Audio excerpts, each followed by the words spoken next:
La fin des règles dans la vie d'une femme, c'est la ménopause. Ici, les femmes qui sont passées par là vous parlent de leurs symptômes, de traitements et astuces, de leur rapport avec leur propre corps, d'intimité, de carrière professionnelle aussi, mais surtout, de la fin des règles, celles que l'on s'impose ou que l'on accepte. En les écoutant, vous trouverez, je l'espère, les bonnes infos pour traverser cette période encore trop taboue. Et puis surtout, j'espère que vous prendrez un shot de confiance et de bonne énergie.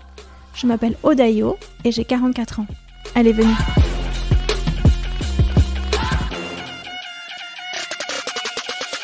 Elle me disait se poser plus souvent la question comment un mec ferait. Et tu vois, en termes de simplification, je pense qu'ils arrivent beaucoup mieux que nous, à mon avis, de ce que je pourrais entendre. Et j'accompagne encore une fois des hommes et des femmes. Et je retrouve ça aussi. Nous, on a quand même ce truc. Il y a ce côté, on tient, on porte beaucoup, beaucoup. Ouais. Et peut-être qu'il y a quelque chose, voilà, aller apprendre d'eux, de simplifier, d'alléger. Allez, c'est bon. Si je fais le quart de ce que j'avais prévu, ça suffit. Parce qu'il y a le côté parfait, hein, évidemment, la mère parfaite, la working girl parfaite, enfin tous les trucs de perfectionnisme qu'on peut s'ajouter. Bon, les hommes, il y a des hommes qui sont perfectionnistes évidemment aussi. Hein. Mais il y a ce truc, tu vois, de se dire, attends, mais ça, en fait, ça va. C'est assez bien. Et pas c'est pas assez ou c'est jamais assez. Et ce que je vois qui arrive, en tout cas, à 50 ans, c'est ça. C'est de se dire... Et enfin... J'aimais l'hypothèse que c'est ça, que c'est cette conscience maintenant du temps qui passe, où tu as moins de temps à te prendre la tête. Tu vois, tu te dis, attends, c'est quoi mes essentiels ? C'est important de se dire, c'est quoi mes essentiels et comment j'en prends soin ? Parce que voilà, moi, ma valeur number one, c'est la liberté, et la deuxième, c'est le plaisir. Et plaisir lié à la performance aussi dans le cadre évidemment professionnel, parce que ma croyance c'est que tu peux pas performer si tu prends pas de plaisir.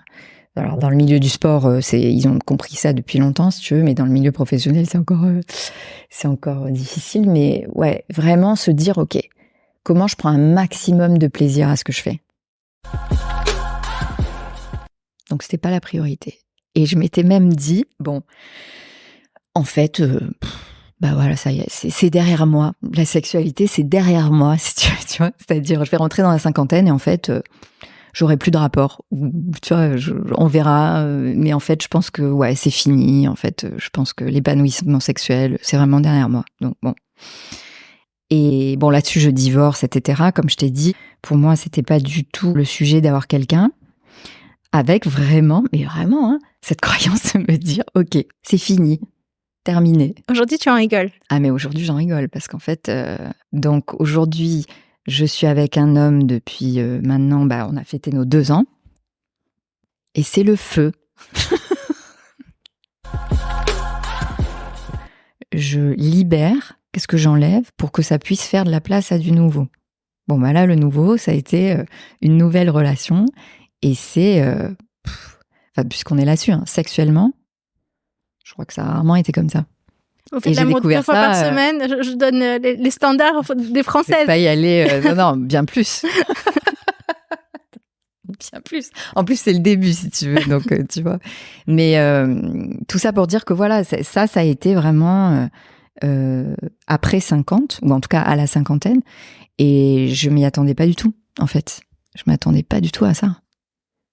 Et en plus, avec quelqu'un qui a une grande différence d'âge avec moi. 14 ans de moins. 14 ans de moins. Ouais. Tu rentres dans la catégorie des cougars, alors. Exactement. Et ça, tu vois, tout le monde s'offusque effectivement avec ce côté pourquoi nous, on aurait cette étiquette de cougar alors que les hommes, il n'y a pas d'étiquette, il n'y a pas de mot, en fait. Hein, si tu veux. Bon. Alors moi, déjà, je me détends là-dessus aussi, hein, parce que, encore une fois, je simplifie et j'allège. Donc, d'abord, j'adore, je trouve ça sublime, un cougar. Donc, ça me va très bien. Mais au-delà de ça, si tu veux, pour jamais, au grand jamais... Enfin, je suis toujours sortie avec des hommes un peu plus jeunes. Enfin, très souvent. D'abord, j'ai toujours fait un peu plus jeune, donc c'est peut-être ça, je sais pas. Enfin, avec lui, en tout cas, jamais. Je veux dire, on a mis un moment avant de sortir ensemble parce que moi, je m'étais dit, mais attends, 14 ans, mais il n'est pas question. Enfin, je veux dire, Ça va être beaucoup trop de travail déjà. De t'entretenir deux fois plus, c'est voilà, ça, tu t'es dit. Exactement. Faut que je ressemble à une carte. Ouais. Et puis, je sais pas, je m'imaginais les trucs et tout. Et au début, ça a été compliqué. Au début, dans ma tête, ça a été assez compliqué. Je me disais, oh là là, mais c'est horrible et tout. Puis en fait, au bout d'un moment, j'ai lâché. Et en fait, c'est même plus un sujet. C'est même plus un sujet, en fait, la différence.